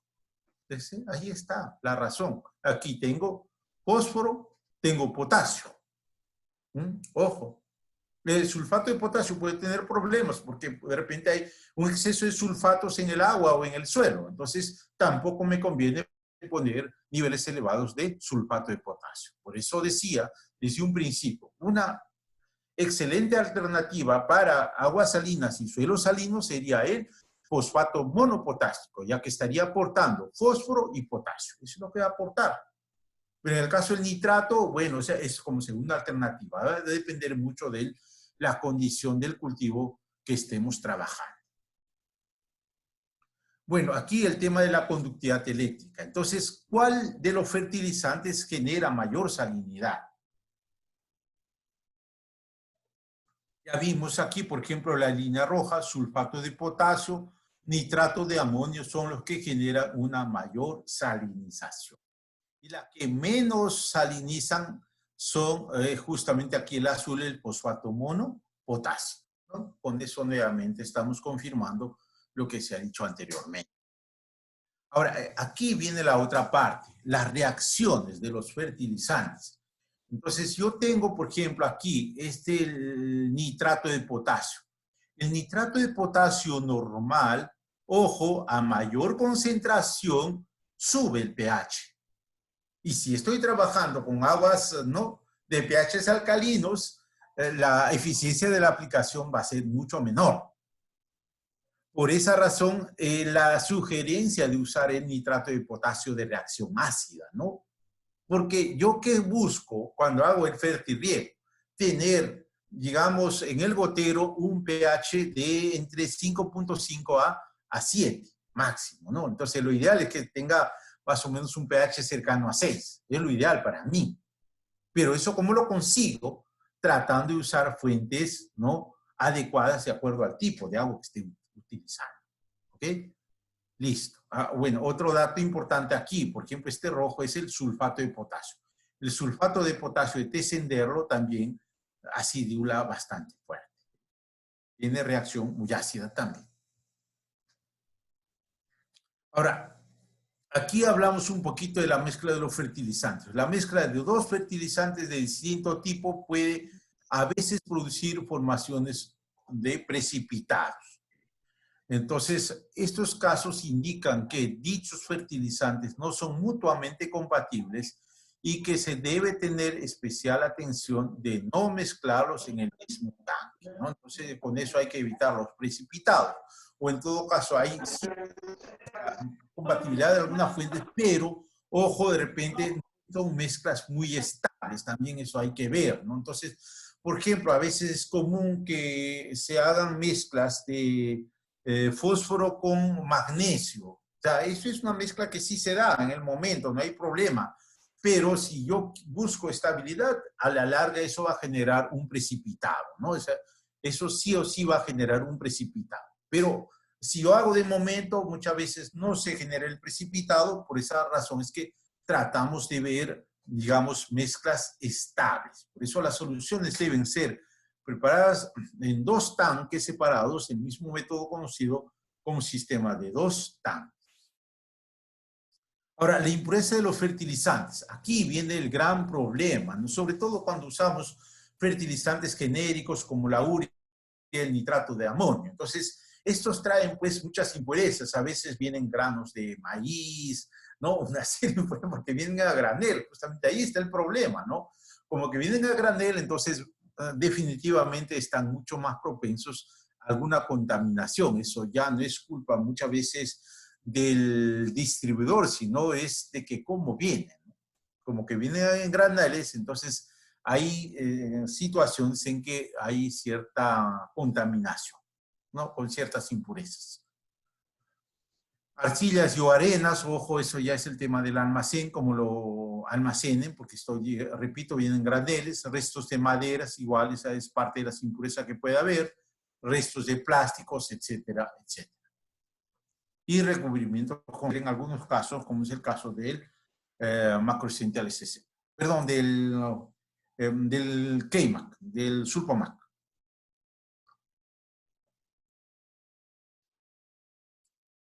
Mezclas de fertilizantes, entonces la mezcla se realizan reacciones que cambian la temperatura y por lo tanto la solubilidad. Inyección de fertilizantes que no deben hacerse al mismo tiempo, fósforo, calcio, fósforo, magnesio y quelatos y ácido. Entonces aquí veamos un fertilizante malo perjudica la calidad de uno bueno. La solubilidad de una mezcla difiere mucho de los fertilizantes que lo componen.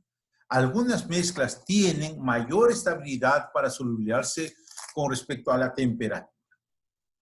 ¿Ok? Entonces aquí vemos igualmente el tema de la compatibilidad de las fuentes.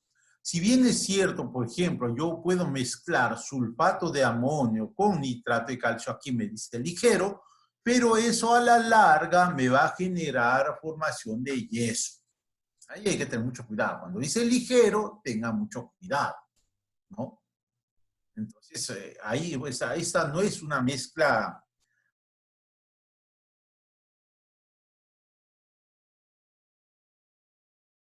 digamos, estable, ¿no? Entonces va a haber reacciones. Esa razón es que tratemos de evitar y de repente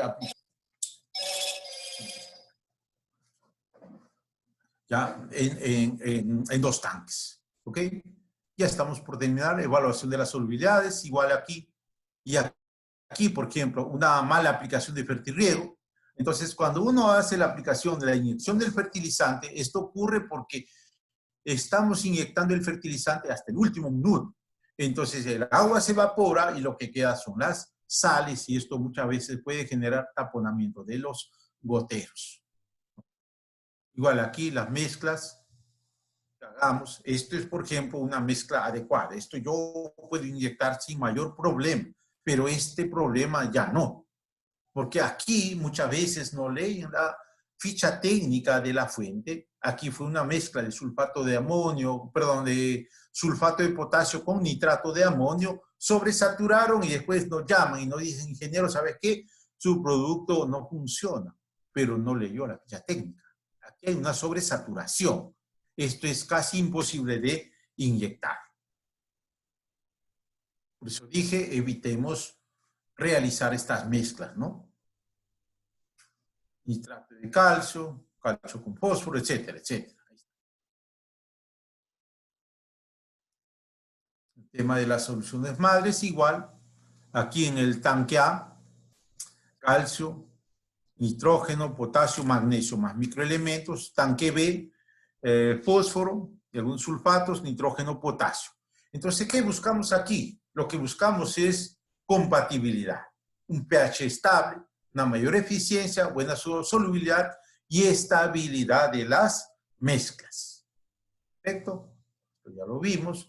Entonces aquí, por ejemplo, alternativas para hacer fertirrigación con fuentes solubles. Por ejemplo, ¿no? Yo puedo inyectar 12 nutrientes con nitrato de potasio, fosfato monoamónico, fosfato monopotásico, nitrato de magnesio, nitrato de calcio y microelementos. Sin embargo, puedo hacer lo mismo aplicando una mezcla polifib más calcio y magnesio. Es decir, solo con 3 fuentes, a diferencia del anterior, eran mucho más fuentes. Ahí está, ¿ya? Tanque A, tanque B. Y eso mismo puedo hacer con polifib más nitrato de calcio y nitrato de magnesio. 11 nutrientes con 3 fuentes de fertilizantes. Ahí está. De esto se hizo igual un ensayo en cebolla en la zona de Arequipa.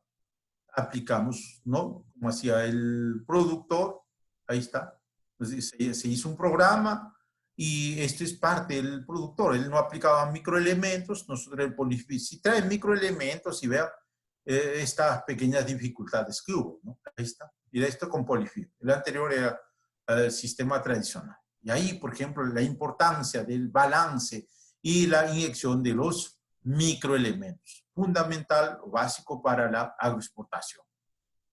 Finalmente, la aplicación de fertilizantes foliares, ¿no? Ahí está. Algunos ensayos, por ejemplo, aquí del potasio foliar, bonus, NPK, sin aplicación foliar y con aplicación foliar, y el tema de las aplicaciones foliares, como ya se dijo, son complementos a la aplicación edáfica. Entonces mejoramos la calidad, igual aquí en uva, vean ustedes, mejora el color, mejora el brick, etc. Y aquí en mango, ¿no? Menos caída de frutos y mayor homogeneidad y mejor char. Ahí está. Esas son las bondades de las aplicaciones foliares. Y finalmente, ya para terminar, en un manejo de fertirrigación en general necesitamos hacer un diagnóstico de campo, de la nutrición y verificación del sistema. Entonces, ¿cómo logramos esto? Entonces, diagnóstico, por ejemplo, interpretación de los resultados del laboratorio, diagnósticos de campo, interpretación de la problemática del cultivo. Y ahí hacemos el diseño del programa de nutrición, fórmula de nutrición por etapa fenológica, esquema de aplicación según las condiciones del campo. Validación de los requerimientos hídricos. Entonces, aquí requerimientos del cultivo según las condiciones agroecológicas, monitoreo por tensiómetros organolépticos o planimétricos. Diseño del plan de riego, frecuencia, volúmenes requeridos, etc. Aseguramiento operativo de sistemas de inyección, soluciones madre, fuente, solubilidad y compatibilidad. Calibración de equipos, tasa de inyección, aforos, captación. Sistemas de filtrado, igual aquí diagnóstico del funcionamiento, capacitación y uso en el mantenimiento, desarrollo de los programas de mantenimiento, etc. Y finalmente, sistemas de aplicación, diagnóstico, estado de funcionamiento, mapas de pH, de conductividad, etc. Y diagnóstico operativo, ¿no? Los aforos, los taponamientos y la uniformidad. Y desarrollo del programa y mantenimiento, lavado de tuberías, cintas, etcétera, etcétera, ¿no? Eso es lo que hay que hacer. Por eso, conceptos complementarios. En primer lugar, un adecuado diseño agronómico, adecuado diseño geométrico y hidráulico, manejo técnico adecuado del fertirriego, sistema de monitoreo, control y mejora de la mejora continua y mantenimiento preventivo del sistema. Muy bien.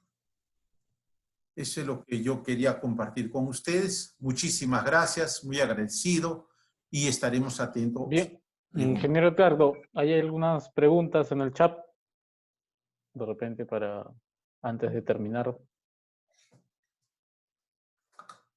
¿Me escuchó?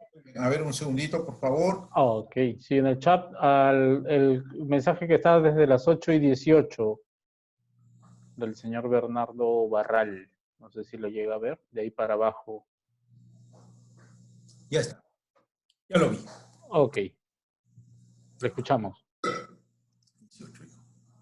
Ya, en el caso de la selva y el cultivo de palma aceitera, ¿cuál es la eficiencia de los micronutrientes? Mira, esto va a depender mucho, de la eficiencia en los micronutrientes va a depender del análisis. Entonces, ahora, hablar de la selva es muy amplio, ¿no? Entonces, por el caso de, por ejemplo, los micronutrientes ya conocidos son principalmente zinc, boro, hierro en algunos casos.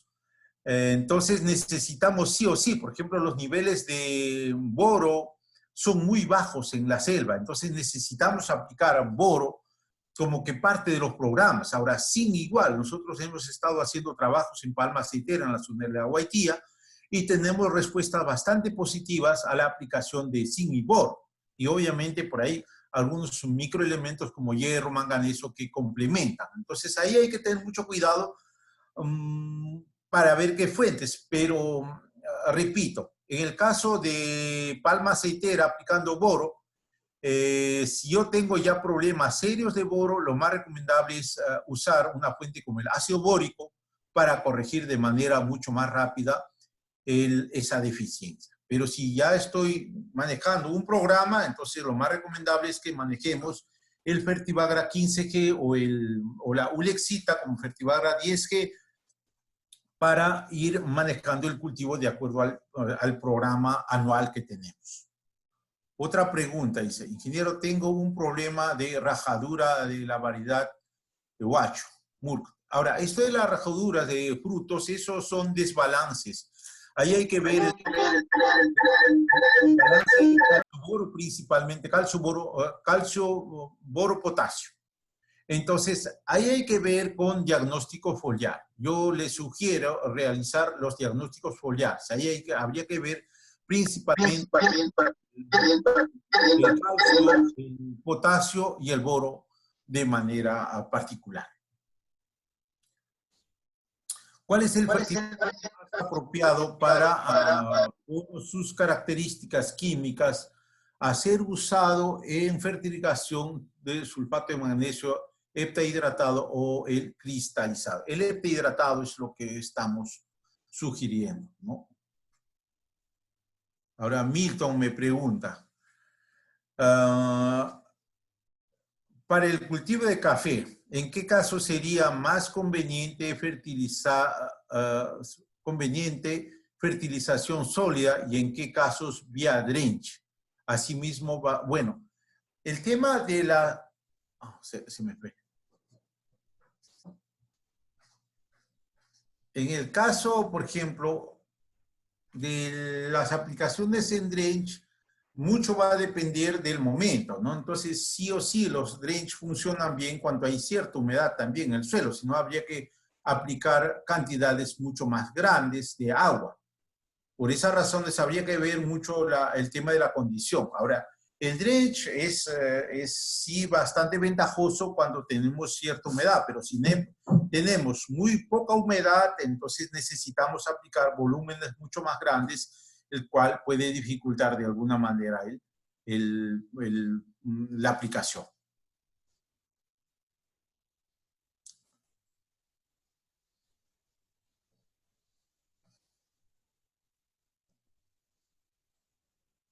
Ahora, aquí me hacen otra pregunta. Hoy en el mercado existe correctores de agua tales como el rompe tensión, corrigen sales del agua, es que usan de la selva un poco difundido. Bueno, o sea, si bien es cierto, hay una serie de productos que hay en el mercado que nos ayudan un poco a aliviar los problemas.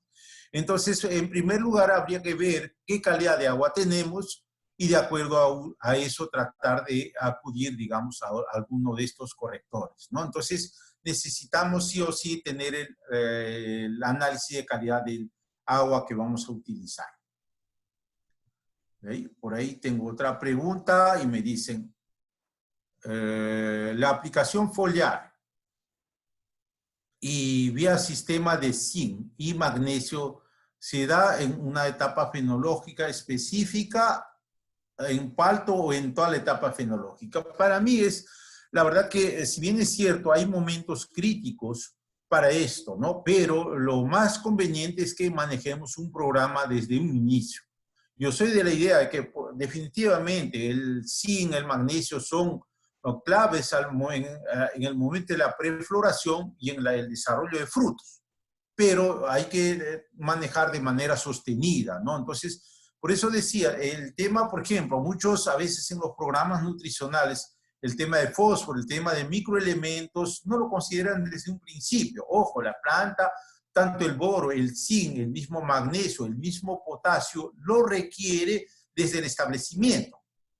Pero que son más importantes de repente en la etapa del llenado de frutos, es cierto, pero la planta necesita o tiene una necesidad inicial, ¿no? Al inicio de campaña. Por esa razón es que hay que tratar de manejar un programa nutricional adecuado. Por eso, a tratar de hacer aplicaciones de fondo son fundamentales para corregir esas deficiencias o esas carencias iniciales.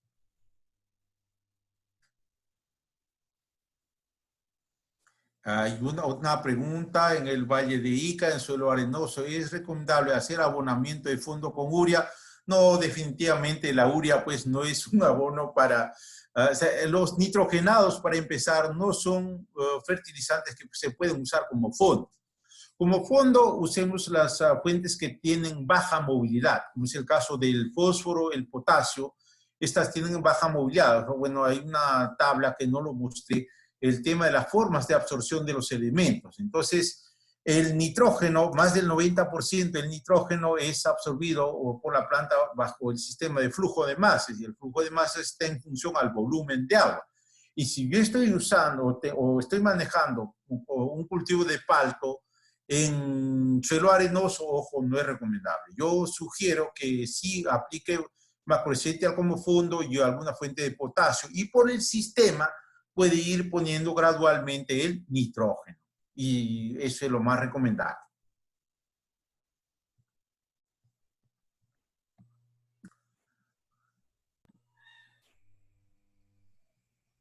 Bueno, aquí hay otra pregunta. ¿Qué opina de los fertilizantes acomplejados con aminoácidos y ácidos fúlbicos? Bueno, definitivamente estas fuentes nuevas que están apareciendo en el mercado son complementos y la verdad que sí están dando buenos resultados. Yo en algún momento hice algunas pruebas y sí tenemos buenos resultados.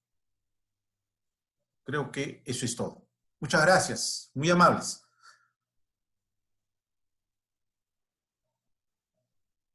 César. Bien, ingeniero. Entonces, estamos concluyendo. Gracias a todos los participantes. Muy bien, señores. Yo les agradezco la asistencia y esperamos reunirnos nuevamente en unos días. Muchas gracias. Muy amables. Gracias, ingeniero Edgardo. Buenas noches. Gracias a todos. Gracias a todos. Buenas noches. Buenas noches. Gracias. Gracias a todos. Gracias. Gracias. Nos vemos. Gracias. Cualquier